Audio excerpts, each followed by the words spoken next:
तो दोस्तों Indian infotech and software limited ने अपने क्वार्टर 2 का नंबर को डिस्क्लोज कर दिया है। तो चलिए देखते हैं क्या है क्वार्टर 2 का नंबर्स के अंदर, क्योंकि नंबर्स जो है आपके सामने वो तो मैं बता रहा हूँ। बेसिकली पिछले क्वार्टर में क्या हुआ था, पिछले क्वार्टर में कंपनी का टोटल रिवेन्यू जो कंपनी ने जनरेट किया था ऑपरेशन के थ्रू, तो देखिए पिछले क्वार्टर में कंपनी ने 4.9 करोड़ के आसपास का रिवेन्यू इंटरेस्ट के थ्रू जनरेट किया था। पिछले साल 2.3 करोड़, अभी देखें तो 4.9 करोड़ के आसपास है। तो साल दर साल देखें तो कंपनी का जो इंटरेस्ट इनकम जो है वो आपको बढ़ता हुआ देखने वाला है। लेकिन यहाँ पे एक और चीज़ कंपनी ने हाईलाइट किया है कि इस क्वार्टर में कंपनी को जो रिवेन्यू जनरेट हुआ है वो एक और मीडियम के थ्रू जनरेट हुआ है, वो है सेल्स ऑफ शेयर।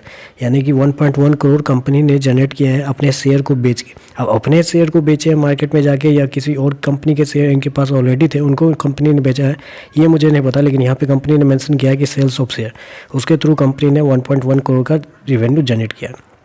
तो टोटल कंपनी का रिवेन्यू अगर देखा जाए तो टोटल कंपनी का रिवेन्यू इस क्वार्टर में 6 करोड़ के आसपास है, पिछले क्वार्टर में 5 करोड़ के आसपास, पिछले साल 2.3 करोड़ के आसपास।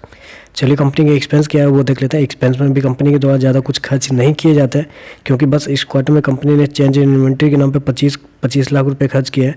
अब बाकी कंपनी का जो 13 लाख का जो एम्प्लॉय बेनिफिट है वो तो हर क्वार्टर आपको देखने को मिलता ही है। 13 लाख आप समझिए, मतलब एक बहुत छोटी सी कंपनी है। आप समझिए जो कंपनी 13 लाख रुपये हर 3 महीने का खर्च कर रही है, यानी कि आप समझ लीजिए अप्रोक्सीमेटली 4.5 लाख रुपये हर महीने का। कितने एम्प्लॉय कंपनी रख रही होगी जिसको 4.5 लाख रुपया बस दे रही है महीने का। तो आप समझ सकते हैं कि कंपनी का जो रेंज जो है बहुत छोटा रेंज है, माइक्रो लेवल पे ये कंपनी काम करती है। चलिए कंपनी का नेट ये प्रॉफिट क्या निकल के आता है वो देख लेते हैं।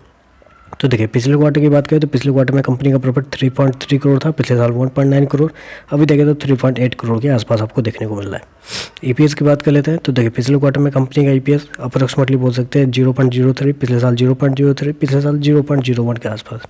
तो ओवरऑल देखें तो ये बहुत छोटी सी कंपनी है, मतलब माइक्रो लेवल वाली कंपनी है। इन कंपनियों पर मतलब आप देख लीजिए पैसे पेनी शेयर में आप इन्वेस्ट करते हैं तो आप देख लीजिए आप क्या कर सकते हैं। लेकिन ऐसे सोच से थोड़ा सा दूर रहना चाहिए, क्योंकि जिनका जो ग्रोथ जो है वो सर्टेन नहीं है, क्योंकि छोटी कंपनी है तो इनका ग्रोथ बहुत लिमिटेड है। जो कंपनी ग्रोथ में रहती है एटलीस्ट जिनका जो रिवेन्यू होगा, जो कंपनी का रिवेन्यू अप्रोक्सीमेटली बोल सकते हैं 25 से 30 करोड़ के आसपास का आता है, तो उन सारी कंपनियों में ग्रोथ का एक अवसर मिलता है। लेकिन ये कंपनी जो सेल्स अपने शेयर बेच के रिवेन्यू जनरेट कर रही है, तो वैसे कंपनियों से थोड़ा दूर रहना ही ज़्यादा बेहतर होता है। बाकी आपका डिसीजन, आपके पैसे।